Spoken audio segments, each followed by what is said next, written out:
In this video, we're talking about one of the most important pieces of the puzzle when it comes to buying your new home, which is the home inspection contingency. We're going to talk about what it is, how it works, and how it can save you prospectively thousands, if not tens of thousands of dollars on your home purchase, as well as to help you avoid headache, heartache, and regret in the days and weeks that follow your purchase.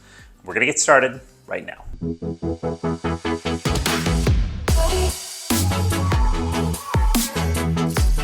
All right, so the first thing we want to do is jump into talking a little bit about what is a home inspection and what is a home inspection contingency. So first and foremost, the home inspection contingency is an addendum that we include with the purchase and sale agreement when you are pursuing the purchase of a home. This contingency affords you a particular period of time, which is defined in this document, to further explore the home, to evaluate the overall condition of the home, to explore the history of the property, and make sure that everything is to your liking and satisfaction before you are more committed to seeing this through to the finish line in terms of purchasing this property. So the default provision in the Washington State Inspection Contingency Addendum is 10 days. Now that would be 10 consecutive days for you to go ahead and complete your inspection and to deliver your response after inspection to a seller. A lot of times, especially if we're trying to be a little bit more competitive in the offer that we're writing, we will shorten that time frame, perhaps down to 7 days, 5 days, and sometimes even less. But the idea is this is the period of time that we're asking for to A, complete our inspection, and B, get our response to the seller. Now, it's really, really important for both buyers and sellers to know that the inspection contingency in the state of Washington is effectively a get out of jail free card. So you are able, under the inspection contingency, as long as you're operating within the confines and the constraints of the contract as it pertains to the amount of time that you have to complete your inspection and respond, you're able to terminate for any reason at all, whether it's related to the home or not, as long as you're doing so within the defined period of time that you've been given in that contract. This is something that can be really frustrating to sellers, particularly if they feel like a buyer was not earnest in their initial interest in the property, that they perhaps did not conduct as thorough of an inspection as the seller would have liked, or perhaps they did conduct an inspection, but they've decided to terminate the contract without giving the seller the opportunity to remedy their concern. So it can be very frustrating. We'll do a separate video for sellers specifically, but as a seller, it's really important that you know that a buyer can terminate this agreement for any reason or no reason under the inspection contingency. Next, we want to touch on who it is that can actually do the inspection. Now, the addendum here that we use in Washington State provides the opportunity for the buyer themselves to do the inspection should they choose to do so. They are also able to hire a licensed third-party inspector, which is what I would say 95% or more percent of buyers decide to do. They decide to hire a licensed inspector who has been trained specifically to evaluate homes and provide reports on the condition of the home, being generalists, not necessarily being experts in any one thing, but knowing enough about all the different systems of the home to provide some good feedback and to make you aware as to any particular concerns or things that you might want to evaluate further before you're fully committed to the home. So the buyer can do the inspection. Third-party licensed home inspector can do the inspection. The contract does stipulate that a non-buyer family member, friend, even if they happen to be a contractor, are actually not allowed to do the inspection. So it needs to be conducted either by the buyer themselves or by a third-party licensed inspector. All right, so let's talk a little bit about what the inspector, assuming that you go that route of hiring a third-party inspector, is going to do while they're there at the home during the inspection. So it is the inspector's job to evaluate the home top to bottom. They're going to look at the roof. They're going to look in the attic. They're going to look interior of the home. They're going to look exterior of the home. They're also going to look in the crawl space beneath the home. And so effectively crawl space to roof, everything in between. And they're going to try and evaluate this property to the best of their ability without any invasive measures. So they're not going to rip into walls to look at, prospective electrical issues. They're not going to remove drywall or remove appliances or anything like that to further inspect what's going on, but they're going to do a visual inspection. They have a lot of tools and a lot of resources at their disposal, whether those are things like infrared cameras to be able to see if and when heating elements are working the way that they should. They've got electrical meters that can check all the outlets. They, of course, run and test all of the appliances within the home. They visually inspect all of the plumbing to the best of their ability.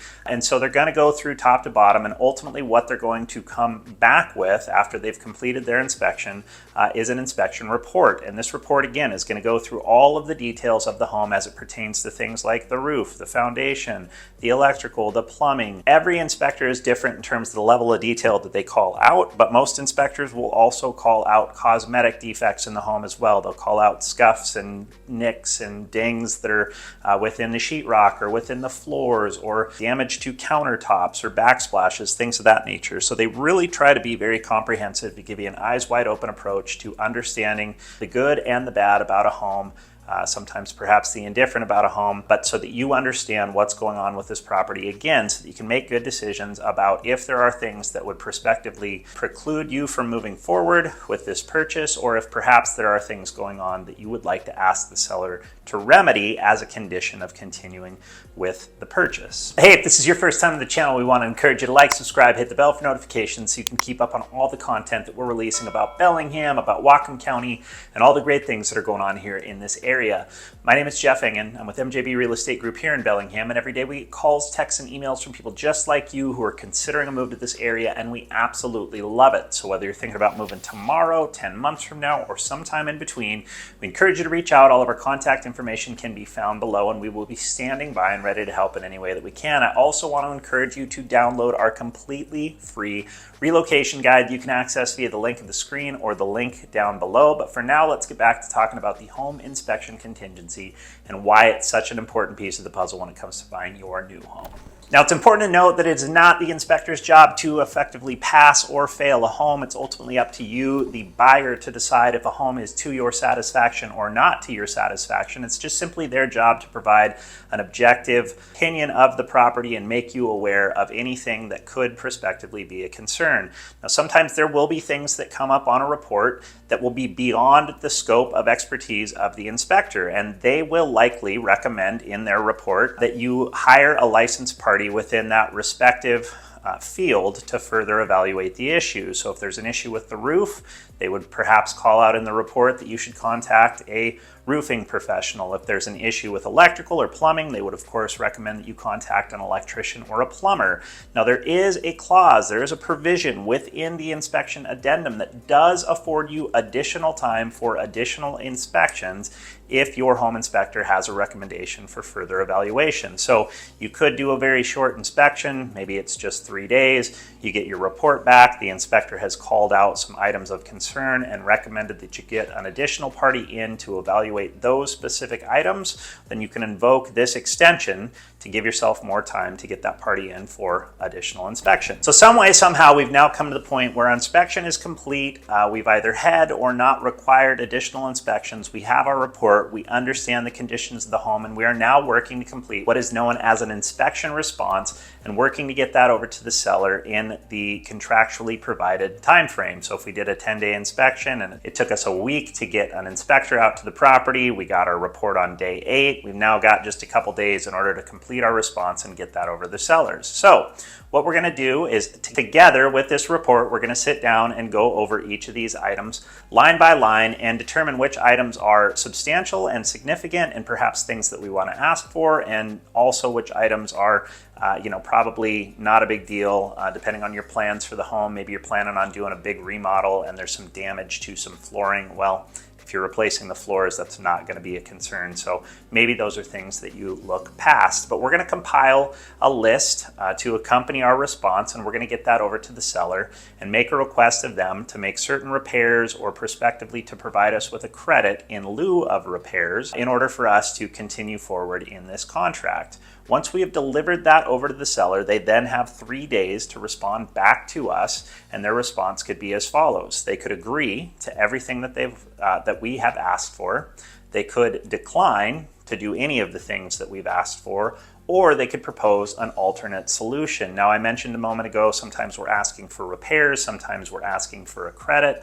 A lot of the time, especially if a home is vacant and the seller is located outside of the area, there's not reasonable means for them to oversee contractors and have work being done, especially if the closing time frame is relatively short. So oftentimes what we see, especially in vacant homes, is that a seller might come back and say, hey, I'm not really interested in fixing items A, B, C, D, E, and F, but I'll tell you what, instead of fixing those items, I will give you a credit, let's say $5,000, to contribute towards your closing costs. That's going to keep cash in your pocket at closing that you would have otherwise had to have brought to the closing table, and you can select contractors of your choosing and complete those repairs to your preferences after closing. Now, if the seller agrees to all of the items that you've asked for, they simply respond and say, yes, we'll take care of everything you've asked for, the inspection contingency is satisfied and we are moving forward to close it. However, if the seller suggests that they will not be completing any of the repairs that you've requested, or they're proposing an alternate suggestion, the ball is back in your court and you now have 3 days to respond to the seller to either accept their alternate proposal, to propose yet again a different proposal of your own, or to let them know that you're going to terminate the contract and not proceed with the purchase of the home. Now, while everything within real estate tends to be negotiable, there is this stipulation that if a negotiation goes back and forth more than 3 times, that effectively the buyer would either then be accepting the last response from the seller, or they would be deciding to terminate the contract. And there are often other contingencies that are part of a purchase and sale agreement. We're focusing in today, of course, exclusively on the home inspection. But what's important to know is that this home inspection contingency is also your protection, not only for you to be able to terminate this contract should you choose to do so, but it also protects what are known as your earnest funds. So your earnest funds are money that you're putting down on the purchase. You could think of it as like an early deposit, a good faith deposit that goes to the title company within typically 3 days of you going under contract on your purchase. Now, these funds are both this early deposit towards your purchase, but they are also the legal remedy should you, the buyer, break the contract without cause at some point in the future. So as long as you have a contingency in play, for example, your inspection contingency, those earnest funds are protected. Should you decide to back out using the home inspection contingency, those funds will be returned to you in full. Now, if we get through all of your contingencies and you just simply change your mind or you break the contract without cause, well, then the seller is legally entitled to those funds to be released to them, and that is the full and satisfactory resolution of the matter from a legal perspective. They cannot sue you. They cannot try to force you into what's called specific performance to make you buy the home. They just get to keep those earnest funds and proceed in putting the home back on the market, take it off the market, whatever they would choose to do. But the home inspection contingency is phenomenally important. So as you're going through this process, if we learn that there's a major problem with the heating or cooling system of the home, we learn that there's a major problem with a roof, perhaps a major problem with a foundation or with a crawl space. These are typically the big ones, occasionally electrical, occasionally plumbing. But going through this process, oftentimes we're uncovering details about a home that even the seller is not aware of. Most sellers are not routinely going into their crawl space, and so if there's issues that are happening in that crawl space, whether it's with water, whether it's with ductwork that's fallen down, insulation that has failed, rodent infestation, these are often things that a seller is completely unaware of. And so you, the buyer, having this third party or doing it yourself, as we've discussed, to have this opportunity to evaluate the home, make sure it's to your liking, and make sure that it's sound is phenomenally important. And again, I've seen people compromise, I've seen sellers compromise as much as $50,000 on the sale of a home when we've gone through and done an inspection and found major issues within the systems of the home. So phenomenally important. As always, I hope that this video has been helpful and informative. Would encourage you to reach out with any questions that you might have. Again, remind you one last time that all of our contact information can be found below. As always, appreciate you taking the time to watch this video, and I look forward to seeing you again soon.